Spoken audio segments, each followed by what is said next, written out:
Eti leo atokezee mtu aseme mimi natamani ushoga. Inna lillahi wa inna ilaihi. We mwanamume mzima we, manake ushoga dili siku hizi wanapewa vile vigari vidogo vidogo. Wengine una vigari vile vidogo vidogo milioni 5, 6. Sasa kile ndio mtu anapewa kile, utamwona kama kidume kweli kijana, utamwona kumbe anaendesha, alafu na yeye anaendeshwa. Imekuwa gari mbili, yeye anaendesha ile, akitoka pale akiacha ile anaendeshwa yeye. Ni hatari. Dhambi hii imekuwa kubwa, na katika mahesabu juzi tumesikia katika redio mahesabu ya wanaume walioharibika kuwa mashoga. Basi katika Tanzania bara tu, visiwani haikutajwa. Hiyo nimesikia mwenyewe. Tanzania bara, Dar es Salaam inaongoza kwa watu kubomolewa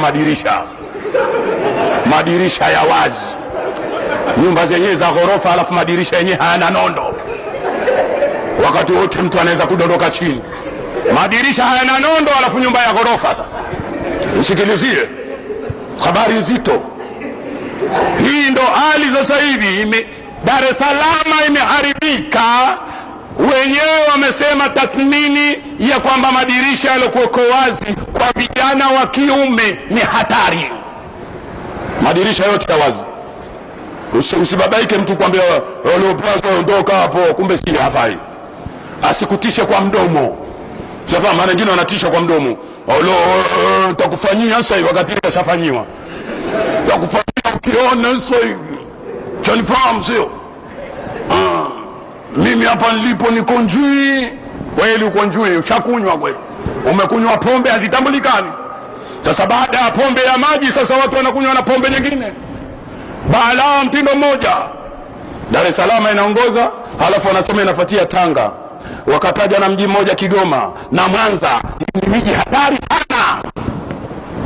Haya yote yanasababika na nini? Haya yote yanasababishwa na kwamba watu wameacha akhlaqi nzuri ambazo walizokuwa nazo mtume wetu Muhammad sallallahu alaihi wasallam. Laqad kana lakum fi rasulillah uswatun hasana.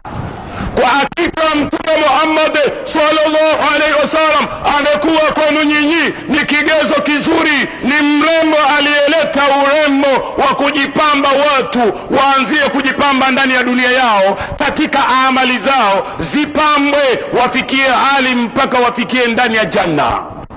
Watu wanakufa wananukia, subhanallah. Ule